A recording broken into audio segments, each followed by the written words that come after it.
नमस्ते।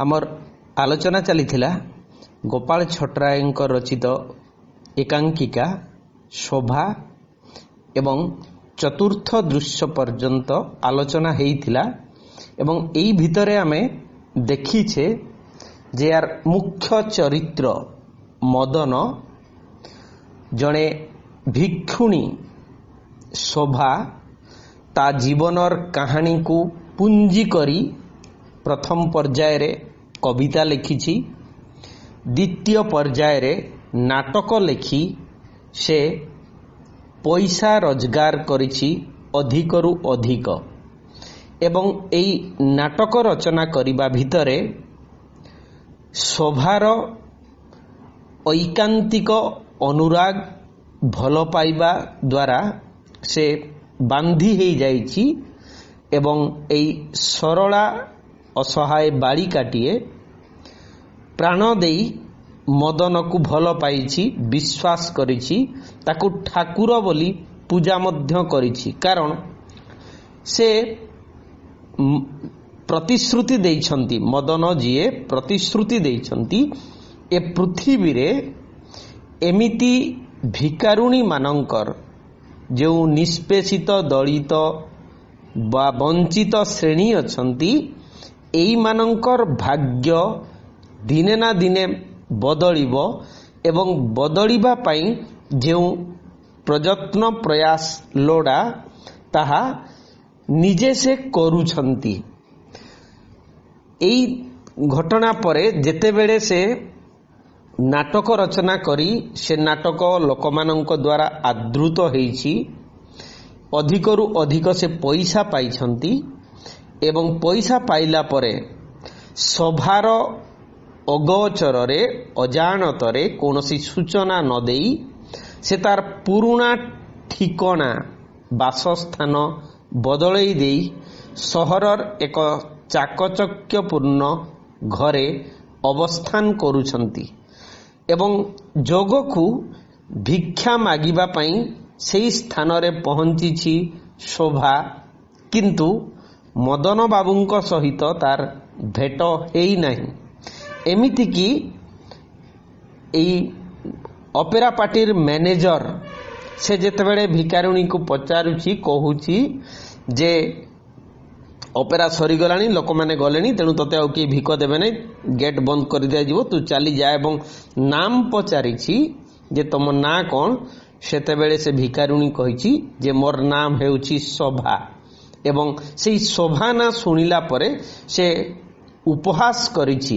एई शोभा नाटक मैनेजरंक पई हेउछि वास्तव, किंतु जिए रक्त मांसर शरीर धारण करी जो सभार जीवन को मंचायन करा जाउछि बा मंचरे अभिनीत करा जाउछि, सेई मनीष प्रति एई तथाकथित आमर सभ्य शिक्षित मनीष गोष्ठीर सामान्य समवेदना नहीं। तेणु से परोक्षरे उपहास करी कहूछि जे ए जगत वर्तमान शोभामय हेई जाइछि। चतुर्थ दृश्य रे शोभार एई असहायता देखुचे से गोटाए रकमर व्याकुल भावरे तांकर मनर मनीष मदन बाबू को खोजुछंती एवं से खोजिबा पई चाली जाइछंती। चतुर्थ दृश्य सेठी सरीछि। पंचम दृश्य जेतेबेले अभिनीत हेबाकू आरंभ करुछि सेतेबेले देखा जाउछि जे उपेंद्र बाबूंकर घर, उपेंद्र एवं पार्वती आउ अनंत आलोचना करुछंती। समय होउछि अपराह्न एवं सेई आलोचना भितरे गोटिए कथा जना पड़ुछि, तांको झियर विवाह पई सेमाने कथावार्ता करुछंती। तेणु पार्वती कथा आरंभ करिछंती जे बुझिल अनंत, मोर 9टा नुहे कि 6टा नुहे, गोटिए बोली झियो पई मन मोर दक दक व्यस्त विव्रत जे झियोटिए भविष्यत रे सुखरे जीवन बंचिबो। तेणु जणे संपन्न अभिजात ज्ञानी भल लोकंक हाथ रे से झियो को समर्पण करने को चाहती। ଅନନ୍ତ କହୁଛନ୍ତି ଯେ ଏମିତି ଦକ ଦକ ହେବାର କୌଣସି କାରଣ ନାହିଁ, ମାନେ ବ୍ୟସ୍ତ ବିବ୍ରତ ହେବାର କୌଣସି କାରଣ ନାହିଁ। ତଥାପି ମାର ମନ ନେଇକି ପାର୍ବତୀ କହୁଛନ୍ତି ନାଇଁ ଯେ, ହେଲେ ମା ମନ ବୁଝେ କେତେବେଳେ? ହେଇଥିଲେ ମାଧବୀର ବାହାଘର କେତେ ଆଗରୁ ହେଇ ସାରନ୍ତାଣି। ଇଏ ତ ବାପ ହୋଇ କିଛି ବୁଝିବେ ନାହିଁ। ଚାକିରି ଛାଡ଼ି ଏଠି ଆସି ରହିବା ଦିନୁ ବାପ ଝିଅ ଦିହିଙ୍କର ଖାଲି ବହି ପଢ଼ା କାଗଜ ପଢ଼ା ଏଇ କାମ ଚାଲିଛି। ମୁଁ ମାଇପିଟିଏ କୁଆଡ଼େ ଯିବି। ତେଣୁ ଜଣେ ସାଧାରଣ ଓଡ଼ିଆ ଗୃହିଣୀ ମାଟିଏ ସେ ଦେଖୁଛି ଏଇ ଯେଉଁ ପରିବର୍ତ୍ତିତ ସମାଜ ବ୍ୟବସ୍ଥା ଭିତରେ ତାଙ୍କର ଯିଏ ସ୍ୱାମୀ ମାଧବୀର ଯିଏ ବାପା ଏବଂ ମାଧବୀ ଏମାନେ ଅଧିକ ମାତ୍ରାରେ ଜ୍ଞାନ ଲିପ୍ସୁ, ଅଧିକ ପଢ଼ାପଢ଼ି କରନ୍ତି। ତେଣୁ ବାସ୍ତବ ଜୀବନର ଯେଉଁ ଘଟଣା ଗୁଡ଼ିକ ସେଇ ଜିନିଷ ପ୍ରତି ତାଙ୍କର ଏତେ ଦୃଷ୍ଟି ନଥାଏ। ଯେମିତି ଝିଅ ବାହାଘର କେବେ ହେବ, କେଉଁଠି ହେବ, ଏସବୁ ଜିନିଷ ଉପରେ ସେମାନେ ବିଶେଷ ଧ୍ୟାନ ଦେଉନାହାନ୍ତି। ତେଣୁ ଉପେନ୍ଦ୍ର କହୁଛନ୍ତି ଶୁଣ ଅନନ୍ତ, ତମ ମାଉସୀ କଥା ମାଧବୀ ନିଜେ ନ ଚାହିଁବା ଯାଏ ମୁଁ କୁଆଡ଼େ ଜବରଦସ୍ତି ତା ବିବାହର ଆୟୋଜନ କରିଥାନ୍ତି।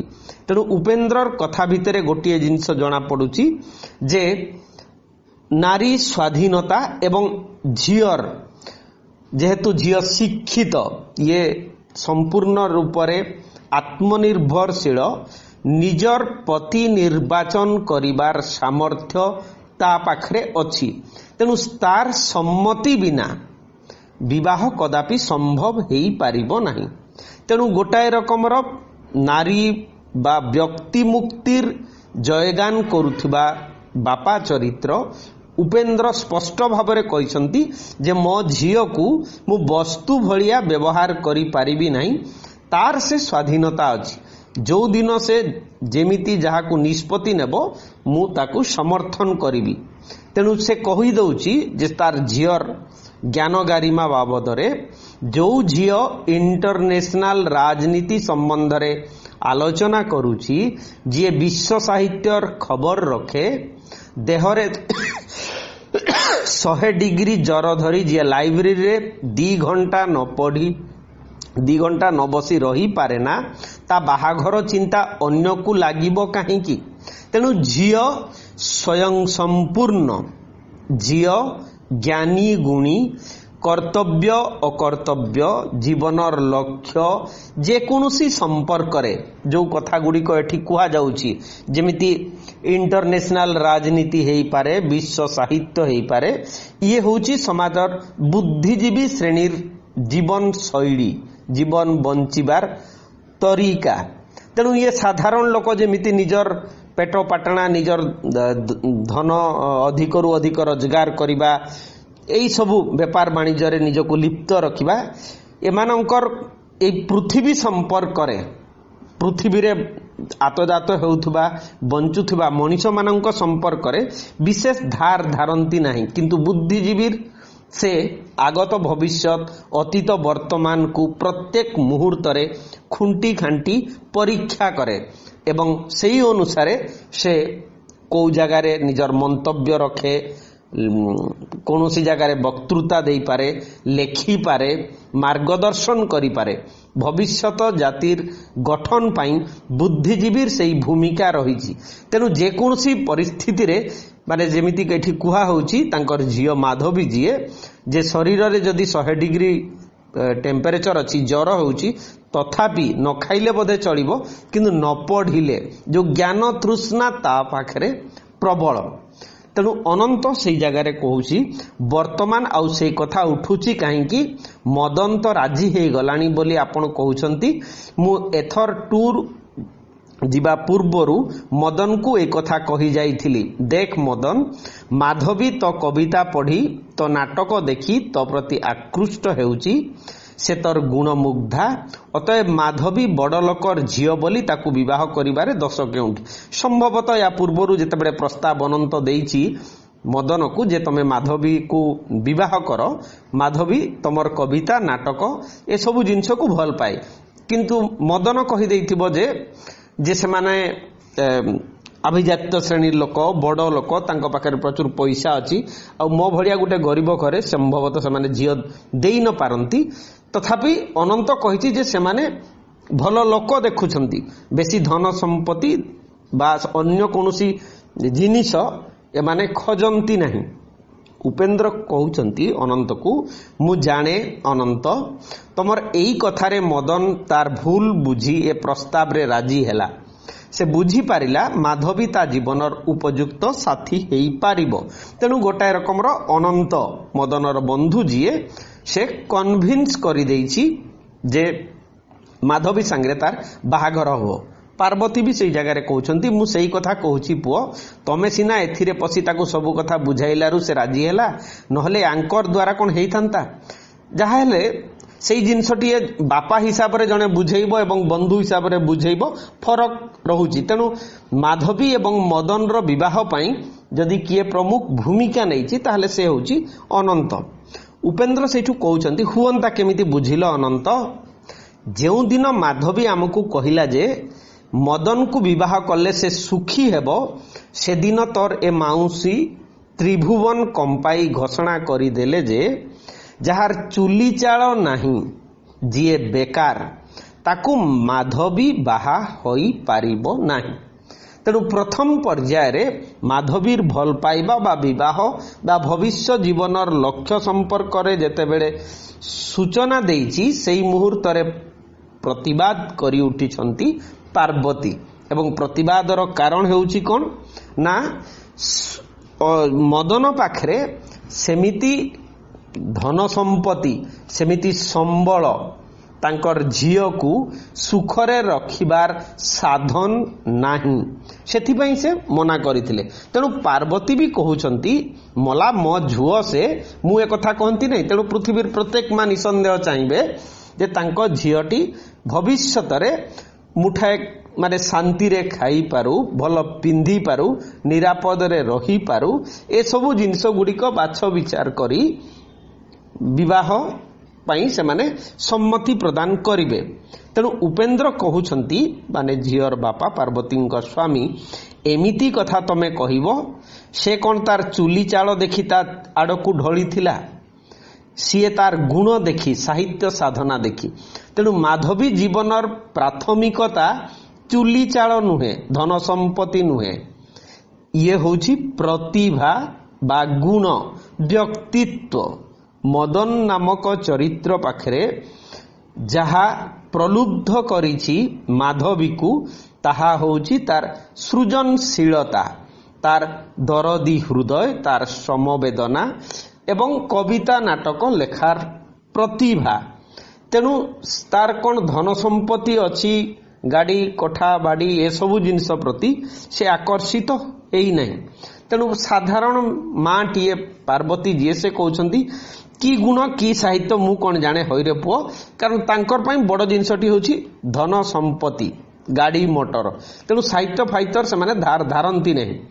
तेणु अनंत भी बुझे कि कहूँ छाड़ू माउसी वर्तमान आपण कहतु ए प्रस्ताव रे आपण खुशी तो जेतेबेले अनंत ही कथा कहउछंती पार्वती कहउछंती की कथा कहउछ पुओ जेउथिरे माधवीर खुशी मु सेथिरे खुशी न हेबी काहे कि माने मदन राजी हेला दिनु मु तो देखुची माधवी हातरे जेमिति सुना चांद पाई जाइछि अर्थात सम्मति जेतेबेले मदन देई देइछि सेतेबेले माधवी अत्यंत उल्लसित जोटा दुर्लभ आकाशर सुना चंद कार हाथ में पाइबा असंभव कथा किंतु ताकू मिली जाइछि।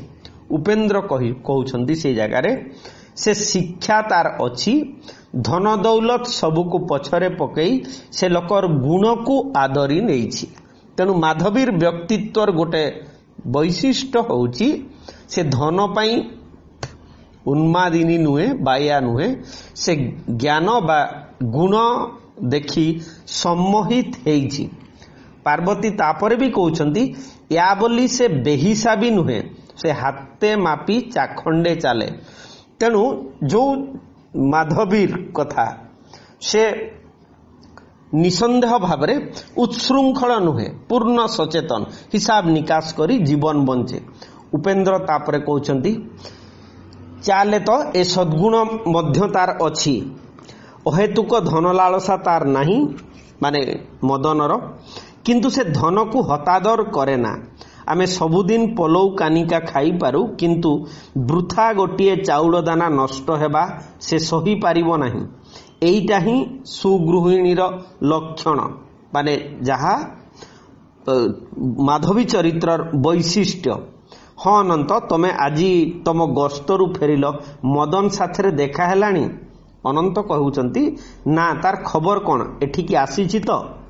ପାର୍ବତୀ କହୁଛନ୍ତି, ହଁ, ପ୍ରାୟ ସବୁଦିନ ଆସୁଛି, ଆଜି ଆସିନାହିଁ। ନା, ସେ ଦୁହେଁ ପରା ଗାଡ଼ି ନେଇ ବୁଲି ଯାଇଛନ୍ତି। ସେ ଦୁହେଁ ଅର୍ଥ ହେଉଛି ମାଧବୀ ଏବଂ ମଦନ, ଯେଉଁମାନଙ୍କର ଗୋଟାଏ ରକମର ଭବିଷ୍ୟତରେ ବାହା ହେବେ ବୋଲି ନିର୍ଦ୍ଦିଷ୍ଟ ହୋଇଛି। ସେମାନେ ତାଙ୍କର ଗାଡ଼ି ନେଇ ଯାଇଛନ୍ତି ବୁଲିବା ପାଇଁ। କୋଉଠି? ନା, ତାଙ୍କର ମଧୁପୁର ଚାଷ ଗାଁ, ମାନେ ଏଇ ଉପେନ୍ଦ୍ରଙ୍କର ବା ମାଧବୀ ପାର୍ବତୀ ୟାଙ୍କ ପରିବାରର ଚାଷ ଗାଁକୁ ସେମାନେ ଯାଇଛନ୍ତି। ଏବଂ ସେହି ସମୟରେ ଦେଖାଯିବ ବୁଲିବାକୁ ସେମାନେ ଯାଉଛନ୍ତି, ମାନେ ଗାଡ଼ି ନେଇକି, ଗାଡ଼ି ଖଣ୍ଡେ ବାଟରେ ରଖିଦେଇକି ଧାନ ବିଲ ହିଡ଼ ମୁଣ୍ଡରେ ମାଧବୀ ଏବଂ ମଦନ ଛିଡ଼ା ହେଇଛନ୍ତି। ମାଧବୀ କହୁଛନ୍ତି, ମଟରଟା ଏଇ ଉପର ରାସ୍ତାରେ ଛାଡ଼ି ଦେଇ ଯିବାକୁ ହବ, ଆମେ ମଧୁପୁର ଯିବାଟି? ସେଠୁ ମାଧବୀ ସେ ପଚାରିଲା ପରେ ମଦନ ଯେତେବେଳେ କହୁଛନ୍ତି ମଧୁପୁର ଯିବାଟି, ସେଇଠୁ ମାଧବୀ କହୁଛି, ଏଇଟା ମଧୁପୁର ଆମ ଚାଷ ଗାଁ, କିନ୍ତୁ ଏଠି ଗାଁ ନାହିଁ, ଚାରିଆଡ଼େ କେବଳ ଜମି। ଏଇ ସେ ପାଖକୁ ଚାହଁ, ସେଇ ନଡ଼ିଆ ମାଳ ଭିତରେ ମଧୁପୁର ଗାଁ, ଆସ ଯିବା। ଏତେ ବାଟ ଯିବା କେମିତି? ଯେତେବେଳେ ମଦନ କହୁଛି କ'ଣ ଚାଲି ଚାଲି, ଉତ୍ତରରେ ମାଧବୀ ବି କହିଛି ଯେ ଚାଲି ଚାଲି, ପୁଣି କହୁଛି ଯେ ଯାଇପାରିବ ନାହିଁ, ପଚାରୁଛି।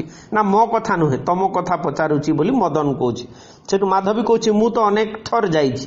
ତେଣୁ ଅନ୍ତତଃ ମାଧବୀର ଚରିତ୍ରରେ ଜଣେ କର୍ମ ପ୍ରବଣା, ଜଣେ ସାଧାରଣ ମଣିଷର ବ୍ୟକ୍ତିତ୍ୱ। ଅନ୍ତତଃ ସେ ଧନୀ ଘରେ ସୁକୁମାରୀ ହିସାବରେ ଅତି ଅଲିଅଳିରେ ବଢ଼ିଥାଇ ପାରନ୍ତି, କିନ୍ତୁ ଧୂଳି ମାଟି ବିଲ ବାଡ଼ି ସହିତ ତାଙ୍କର ଅତପ୍ରତ ଜୀବନ ଯୋଡ଼ି ହେଇକି ରହିଛି। କୌଣସି ରକମର ଏଇ ଯେଉଁ ପାଣି କାଦୁଅ ପଚପଚ ଏସବୁ ଜିନିଷ ଗୁଡ଼ାକୁ ସେ ଘୃଣା କରନ୍ତି ନାହିଁ, ଅଧିକତର ଶିକ୍ଷିତ ଲୋକମାନେ ଯାହା କରନ୍ତି। ତେବେ ଏଇ ଜିନିଷଟା ମଦନକୁ ପ୍ରଭାବିତ କରୁଛି। ତ ସେ ଯାହା ହଉ, ସେମାନେ ଯାଉଛନ୍ତି ଏବଂ ଗଲା ପରେ ଦେଖୁଛନ୍ତି ଯେ ସଞ୍ଜ ହେଇ ଆସିଲାଣି। ଆସୁ, ପାଖରେ ଟର୍ଚ୍ଚ ଅଛି ବୋଲି ମାଧବୀ କହିଛି। ହଁ, ଏଇ ପାଣି ଭର୍ତ୍ତି ପାଟଟା ଦେଖୁଛ, ୟା ଭିତରେ ପଶିକରି ଯିବା। ସେଠୁ ମଦନ କହୁଛି, କାହିଁକି ସେ ବାଟେ ବୁଲିଯିବା ନାହିଁ? ନା, ନା, ପାଣି ଭିତରେ ଚାଲିବାକୁ ମୋତେ ଭଲ ଲାଗେ, ଆସ ବୋଲି ମାଧବୀ କହିଛି। ତେଣୁ ପାଣି କାଦୁଅ ବିଲ ଭିତରେ ସେ ଜୀବନ ବଞ୍ଚିବାକୁ ମାଧବୀ ତା ଭିତର ଦେଇକି ତାର ସରଳତା, ମାଟି ମନସ୍କତା ବା ଏଇ ଯେଉଁ କୃଷି କର୍ମକୁ ବି ସେ ଭଲ ପାଉଛି, ଏଇ ଜିନିଷକୁ ନାଟ୍ୟକାର ଉପସ୍ଥାପନ କରିବାର ଚେଷ୍ଟା କରିଛନ୍ତି। ତାପରେ ମଦନ ମାଧବୀର ହାତ ଚାପି ଧରି, ମାନେ ଭଲ ପାଇବାର ସନ୍ତକ ହିସାବରେ ସେ କହୁଛି, ତମର ଏଇ ସବୁ ଭଲ ଲାଗିବା ଆଉ ଭଲ ପାଇବା ଭିତରେ ଟିକିଏ ଟିକିଏ ଦୁଃସାହସିକତା ପ୍ରାୟ ଲୁଚି କରି ଥାଏ ନା ମାଧବୀ? ଏମିତି ପଚାରିଛନ୍ତି। ତାପରେ ସେମାନେ ଆଗକୁ ଯାଇଛନ୍ତି। ସେଇଠୁ ଆରେ କହୁଛନ୍ତି, ପାଣି ଭିତରେ ଦେଇ ଯିବ ଯଦି ପାଦର ଜୋତା ଖୋଲି ଦିଅ ବୋଲି ସେ କହୁଛନ୍ତି। ତାପରେ ପାଣି ଭିତରେ ଝପ୍ କରି ଗୋଟାଏ ଶବ୍ଦ ହେଲା। ମାଧବୀ କହୁଛି, ଇଲୋ ବଉଲ, ଏବଂ ଭୟରେ ସେ ଜାବୁଡ଼ି ଧରିଛି ମଦନକୁ ଏବଂ ସେଇ ଭୟରେ ଆଲିଙ୍ଗନ କରିଛି, ବକ୍ଷଲଗ୍ନା ହେଇଛି ମାଧବୀ ମଦନର। ତାପରେ ମାଧବୀ କହୁଛି କିଛି ସମୟ ପରେ ଯେ ଛାଡ଼, ମୁଁ ତ ତମକୁ ଧରିନି, ତମେ ଆପେ ଆପେ, ସତରେ ମୁଁ ଭାରି ଡରିଗଲି। ଡାକ୍ତର ନ ହେଇ ବି ମୁଁ ବୁଝିପାରୁଛି ତମ ବକ୍ଷର ସ୍ପନ୍ଦନ ବହୁ ଗୁଣରେ ବଢ଼ି ଯାଇଛି। ମାଧବୀ ନିଜକୁ ମୁକ୍ତ କରି ଆଣିଛି ମଦନର ଛାତି ଉପରୁ। ଆଚ୍ଛା, ଗୋଟାଏ ବେଙ୍ଗକୁ ଦେଖି ଯଦି ଏତେ କଥା, ହାତର ଚୁଡ଼ି ଭାଙ୍ଗିବ, ମୁହଁ ସାରା ଝାଳରେ ଧୋଇ ହେଇଗଲାଣି, ସାପଟାଏ ଦେଖିଥିଲେ କ'ଣ ହେଇଥାନ୍ତା? ସେଇଠୁ ମାଧବୀ କହୁଛି, ମାନେ ମାଧବୀ ପାଖରେ ଜଣେ ସାଧାରଣ ନାରୀର भय भी अच्छी दुस्साहसिकता भी अच्छी। तेरे भय होउची जेमिति असरपा देखिले बा बेंग देखिले साप देखिले सेठू से कही जिते जदि तुम साप ये देखी था से कहे मु मरी जाइथांती आउ मो आत्मा तमठी विलय भजी था माने ए शरीर त्याग करिथांते किंतु जो विश्वास टी अच्छी तांकर आत्मा जेहेतु माधवी एबे निजकू गोटाए रकमर निवेदित करि देइछि भल पाउछि मदन को से कहउचंती जे मु एठी मरी जाइथांती एवं मोर आत्मा तम भितरे माने ता पई पति परमेश्वर तेणु जदियो तांकर विवाह हेई नहीं तथापि मदन प्रति भल पाइबाटाकू प्रमाण करिबा पई एमिति वाक्य से कहउछि मोर आत्मा तमठारे विलय लभितांता। तमर एई परिहास भितरे तमे जो इंगित करी जाउछ माधवी परिहास माने जो मु मरी जाइथिले मोर आत्मा तम भितरे विलय लाभ करिथांता एई कथा उपरे से कहउछंती। माधवी तार उत्तर भी कहउछि तार बुझामणा तो आगरु हेई जाइछि चालो ना कोन फेरी जिबा ना मधुपुर जिबा एई पानी भितरे पसी मदन कहउछि रास्ता रे जदि साप बाहरे माने सतरे जदि पानी भितरे हिडो माळ रे आमे जाउछे जदि साप बाहरे सेईटा तो सत कथाटा तो मु कहि दउछि आस तापरे दुहे आकु चली जाउछंती। ये हूँ सेठिकार दृश्य एपटे मंचरे देखा अनंत आ पार्वती बसी एवं से जगार अनंत कहते आउ कौन भावुंट माउसी पार्वती तापरे कहते नाई मु तमर आजिकालिका पिलांकर कथा भावुची माने जोटा विवाह पूर्वरु अंततः 40-50 दशक 1940-50 मसीहारे विवाह करी नथिबा जने पुरुष और नारी एकत्र निबिड़ भावरे एकाठी मिसिबे बुली जिबे एई जिनसटिए घटी नथिला कां भां जदि उपन्यास रे बा सिनेमा रे घटुथिबो किंतु वास्तव जीवन रे सेमिति घटु नथिला। तेणु पार्वती कल्पना करि पारु नै जे एई सब जिंस होउची। तेणु से कहूची आजिकालिका पिलामानकर कथा भावुची पहिले जो दिन मदन आम घर को आसिला फाटक भितरु आसीबाकू जेमिति तार गड़ चलू नथिला सेइठू कई दिन से तल महला रु फेरिला आ ऊपर महला को जो दिन आसिला सते जेमिति ताकू किए जेलखाना भीतर को नउची सेमिति का ढंग आ आजी माने जो संस्कार मदन भितरे रक्षणशीलता एवं गोटाए रकम कहि परिबा तार भय जेहेतु से गरीब दरिद्र ता पाखरे मेधा थाई पारे प्रतिभा थाई पारे सृजनशीलता थाई पारे किंतु धनी घर भीतर को जीवा पूर्वरु से अनेक थर निज भितरे साहस संचय करिछि माने तांको सहित समान हेबा पाई किंतु तार अंतरात्मा ताकू स्वीकृति संपूर्ण भाव देई नै तेणु से घरटा ताकू अनेक समय जेलखाना भड़िया लागिछि किंतु एई भितरे जेतेबेले माधवी सहित तार आत्मीयता बढ़ी माधवी को भल पाई आज दिहे तांकर गाड़ी रे संभवतः मोटर गाड़ी रे से माने बुली जाइछंती तांकर चाष गाँ उपेंद्र कहते आज माधवी को धरी एका एका बुली जाउछि माने समय बदलुछि मन बदलुछि भावना विचार आदर्श मध्य बदलिछि सतरे अनंत तम माउसी भल कथाटिए कहिछंती अनंत कहते बाहाघर परे कौन से माने एई घरे रहिबे जेहेतु उपेंद्र एवं पार्वतींकर अन्य कोनोसी संभवतः अवलंबन नहीं तापरे तथापि उपेंद्र कहउचंती ना एठी काहेकि रहिबे से माने नईकूल कठा को चली जिवे मटरटा आउ मधुपुर चाष जमी एतक तो माधवी ना रे अछि ता भाई भी एई सबु कथा लेखी अमेरिकार चिठी देइछि बाहाघर प्राय सप्ताहे पूर्वरु से आसी पहुंचीबो बाहाघर तो 25 दिन रहिला तेणु माधवीर जी भाई से अमेरिका रे अछि एवं अमेरिका रे ता पाखरे प्राचुर्य धन संपत्तिर कोनोसी अभाव नहीं तेणु ए धन प्रति तार आसक्ति नहीं ये सबु माधवीर तेणु तारंकर स्वतंत्र कथा अछि से माने चाष जमी देखिबे पार्वती भी कहूची जे तांकर चलिया पई को कथार अभाव नहीं ठाकुरे खाली तांकू भलरे रखंतु बोली से कहउछंती। पंचम दृश्य सरिला परे जोटा अंतिम दृश्यर परिकल्पना नाट्यकार करिछंती सेठी आउ एक उत्तरित परिवेश परिस्थिति बा बदली जाउथिबा परिवेश परिस्थितिर संरचना करिसंती। सेई दृश्य रे देखा होउची जे माधवीर नुआ घर तल महलार सम्मुख बारंदा। माधवी गोटिए चौकी उपरे बसीछि, पाखरे जणे पुरुणा कागज किनिला वाला कागज खाता पत्र सबु ओजन करूची। फाटक से पाखरे गाड़ी अटकिला, गाड़ी रो ओल्है मदन भीतर को आसिले एवं माधवी पाखरे से अटकिले। मदन एबे पिंधिचंती दामिका सूट, अर्थात दरिद्र रु एबे संपन्न अभिजात श्रेणी रे निजकु परिणत करिसंती, धनी हेइसंती। माधवी कहउचंती आजी गाड़ी कारखाना को पठेई देइना, माने गाड़ीटा फैक्ट्री को जीवा कथा ना। हाँ बोली से कहउचंती एइटा कहा गाड़ी, एटा जो फिल्म कंपनी बोली मदन से कहउची।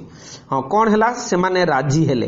मदन कहउचंती हाँ सभा नाटकर गल्प को नहीं से माने फिल्म करिवे, कॉन्ट्रैक्ट करी आसिली 3000, जोटा 3000 बोली कुहा जाउची सेटा वर्तमान रो जदि आमे रेट कहिबा ताहले 30 लाख रु अधिक टंका। तेणु एतिकी टंकारे सभा नाटकर स्क्रिप्ट से एबे बिक्री करि दउछंती जने प्रयोजक को, जहाकू नै कि से सिनेमा करिवे। सेठू जेते बेले एते टंका से कहउछंती बा भलो होईची बोली माधवी कहउची। हाँ किंतु तमे एठी कोन करूछ, सेठू से कहउची जे पुरुणा कागज पत्र को बिकी दउची।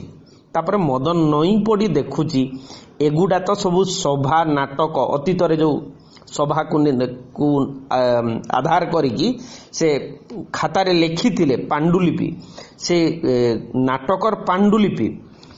सेठू माधवी कहिची जे बही तो छपा है कि पब्लिश हो गलानी, मार्केट रे सुंदर सजा है कि बिक्री होची, आ से पुरुणा खातार मूल्य कौन, तेणु एगुड़ी को मु भाबुची बिकी देबी एवं सेथिपई से पेपर वाला आसीची। देखिबो एथिरु तमर गोटे 2 दिनर सिगरेट खर्च उठी जीवो। तेणु जो किछि पैसा आसीबो अंतत ए जो पेपर बिकिला परे 2 दिनर सिगरेट खर्च उठिबो बोली से कहउचंती। मदन एई कथा सुनिकी भी हसीची। तापरे कहि देछि बाबा एका बेले के पक्का गृहिणी। पक्का गृहिणी अर्थ होछि प्रत्येक जिनिस रे केमिति निजर लाभ हबो, अर्थ ताकू मिलिबो, एई जिनिसटा माधवी पाखरे देखिबाकू मिलुची। तापरे से कहि दे मदन कहिला परे से पुणी कहउची हुए तमे ऊपर को आस। तापरे निजे ऊपर महला को से चली जाइछि। तापर माधवी कागज वाला को कहउची जे हाँ मोट केते टंकार माने ओजन केते हेलानी, एई तो 4 सेर आउ एई दंडी रे जहा पड़ीची। सेठू कागज वाला कहउची सेटा 6 टांकी अधे, एई देखंतु मा कहि कि से दंडी धरी देखौची। हाँ ताहले दाम हेला 4 सेर को 2 टंका, 6 टांकी को अधे को मने मने हिसाब करी 3 अणा पैसा एमती से कहउची। तापरे से पैसा देला एई नियंतु मा, ये तो 2 टंका 3 अणा आउ पैसा है। तेणु माधवी गोटाए पैसा मध्य पेपर बिकिकी छाड़ीबाकू से चाहे नहीं। तेणु से जे पेपर किणुची निसंदेह भाव में से मदन माधवी अपेक्षा अति गरीब, तथापि से कहूची कौन मते माने गोटे पैसा भी तुम छाड़ब ना। सेठू माधवी कहूची ओजन सारा नहींच छाड़देवी कहीं। तो सही समय जो भिक्षुणी भिकारुणी शोभा आसूची एवं बारंडार खुंट पाखरे से छिड़ा होईची। से छिड़ा हेबा भितरे से डाकिछि माँ बोली। सेठू माधवी विरक्त होउची, माने माधवी पाखरे से मिति कोनोसी समवेदना नाही जोटा प्रथम दृश्य रे आमे देखिथिले मदन पाखरे थिला। तेणु से साधारण भिक्षुणी को भिकारिणी को जेमिति टिके विरक्त हुअंती, भाबंती जे माने समाजर एक परांग पुष्ट मलांग भलिया एवं कर्म कुढ़ी कौन सी काम करिवार एमानकर स्पृहा न थाए, अशिक्षित विभिन्न रकम जो कथा कहती से से कहूँ जे जे एठी तुम पुणी कुआडे आसिल माने कुआडे थिलु बोली कहली से कहउछंती ना सीए कोन मा बोली कागज वाला जतले पचारुची आ ता संगे अछि केते बेलो आसिके जो खुंट पाखरे उडाड़े रे छिड़ा आइछंती बोली से कहउची। माने कुमुई माने जो सभार तथा कथित माउसीर झील भौणी हिसाब से जो 11-12 वर्ष जो झीलटीए भिक मागे से 2 जण अच्छा कुमी आउ शोभा आसिक छिड़ा होती। माधवी कौची जे भिक मागी आसी ठिया होइछ कहीं किलो लाज माडुची होई कागज वाला से पैसाटा ताकू दे दियो। तेणु गोटे पैसा जो एक्सेस पेपर वाला देवा कथा माधवी को से कहते जे ये गोटे पैसा से भिकारुणी को दे दियो। तापर एतिकी कहीकि मदन ऊपर कहूँ जे माधवी ये जाऊँची कहीकि ऊपर को चली गले। सेठू सभा कहूँ ये पेपर वाला को हे भाई सेठू पेपर वाला एमान को चिन्हे नाई कौन किलो बोली से जिते कहूँ यही जो बाबू ऊपर को गले से कौन तांकर मां बर सभा भल भाव जानी किंतु जे जाइथिबा लोकटा एवं ये एमाने जे परस्पर स्वामी स्त्री यही कथा सभा जानी नहीं। तेणु पेपर वाला को से पचारि तार अतीतर मदन बाबू एबे विवाहित एवं काहाकू बाहा होइचंती एई धनी अभिजात्य श्रेणी कन्या माधवी को। तेणु से पचारि कारण गोटाए समय सभा मध्य राति अधरे राति गोटाए बेले माने समस्तंकर अजाणतरे निजको समर्पी देवा पाई से आसीची मदन बाबूंकर से चाल छपर घर को एवं निजर अतीतर दुख कहानी ता आगे से कही। तेणु से भल पाइबा किंतु प्रतारणा रे बदली जाइछि। जो विश्वास दिने सभा करी थिला एबे विश्वासघातकतार शिकार हेइछि से। तेणु पेपर वाला सेठू उपहास करी कहूची आ कौन सेटा तबर ये कहूची जे ऊपर को जो गले सेटा कौन आज्ञा माने तांकर बर की मांकर बर की सेठू तू तो पतर गोटे आईचु तटामूल करूचु कहीं तो पैसा ने कही से गोटे पैसा देउछ तमे हो भिकारुणी लोक से तार बर है कि तार आउ कि है कि भाई है कि कौन है ए बाबद तुमर लेन देन कौन तुम कौन जरूरी अच्छी से बाबद जानापी सेठू कुमी कहूची तार सान भौणी मु कौन कहूली सभा नानी से बाबू याकू बाहा एठी आसी रही तापरे से पाखरे चाकर को देखी ए चाकरटा आसिलानी खबर दबू बाबू पाकू। सेठू सभा कही अंतत रुद्ध गलारे माने बाष्परुद्ध ही उठी तार कंठ आहत अभिमान रे से जेमिति थरुची तापरे कहूची कहीं आउ की खबर देवी देखुनु जेउ कागज रे सबू मो कथा लिखिथिले से कागज को भी बिकी देलेनी आउ कौन चिन्हिबे।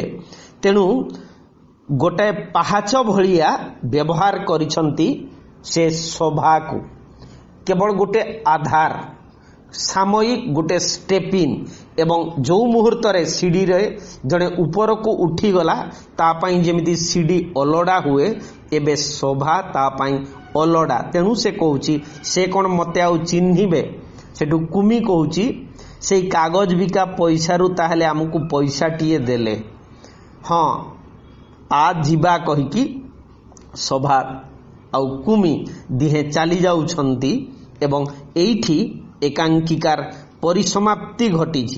तेबे एकांकिकार मुख्य प्रतिपाद्य जहा गोपाल छटराय सभा एकांकिका माध्यम रे परिवेशन करने को प्रयास करिसंती ताहा हेउची समाज रे दरिद्र मानंकु समवेदना देखाइबाकू बहु कवि और साहित्यिक अनेक समय रे आगे आसंती सेमानंकर लेखनी रे फुटी उठे एई दुखी दरिद्र मानंकर करुण कहानी से कहानी को छपेई नाटक रे सिनेमा रे अभिनय करी से माने अर्थ उपार्जन करंती दरिद्रर दारिद्र को बिकी भांगी से माने बड़लोक हुअंती। सभा एकांकिकार लेखक मदन हेउची सेई परी जणे लेखक अर्थात प्रतारक बुद्धिजीवी से माने समाज रे प्रतिष्ठित हुअंती तांकर अंतर भितरे प्रचंड धन लालसा थाए कौनसी कारणरू से धन तांकु मिली न थाए से माने एका समय रे प्रतिष्ठा सम्मान धन ए सबु जिनिस चाहंती किंतु ऊपर ठाउरिया भावरे कहंती से माने समाज बदलाइबा को चाहंती साहित्य माध्यम रे। तेणु एठी माधवी भली धनी और अलियल कन्या को से विवाह करंती एवं से माने निजर जो भित्तिभूमि और फंपा आदर्श को भूली जानती चिन्ही पारंती नहीं फुटपाथ रे भिक मागी बुलुथिबा सभा कुमी परी चरित्र मानंकु एवं जेउ सभार जीवनर करुण कहानी ताकू आजी एते बड़ प्रतिष्ठा आनी देइछि सेमाने ता पाई अलड़ा घृण्य फलरे समाज रे दरिद्र आजी भी असहाय और अभिमान नहीं पड़ी रहे बा पड़ी रही तार छाती उपरे पाद रखी जन्म नेउछंती एई नूतन धरणर शोषक जो शोषकर प्रतिनिधि हिसाब रे मदन उभा हेछि। एमाने दरिद्र दारिद्र्य को बिक्री करी आजी बड़लोक हेइछंती लेखक हेइछंती कवि हेइछंती। अति निष्ठुर भावरे एई धरणर साहित्यिक और स्वार्थ सर्वस्व चरित्र मानंकर मुखा खोली देबार प्रयत्न करिछंती नाट्यकार गोपाल छटराय एई शोभा एकांकिकारे। यही होउची एकांकिकार मुख्य घटना वक्तव्य खूब कम चरित्र को नेकी एकांकिकाकार तांकर वक्तव्य को चमत्कार ढंगरे उपस्थापन करिसंती एवं शाखा प्रशाखा संकलनर ये गोटे अन्यतम प्रभावशाली एकांकिका। आज एतिकी थाउ परवर्ती समय रे आमे आलोचना करिबा डॉक्टर हरेकृष्ण महताबंकर एकांकिका गंताघर। कमेंट रे जहाँ चाहिए लिखि पारिबे। नमस्ते, धन्यवाद।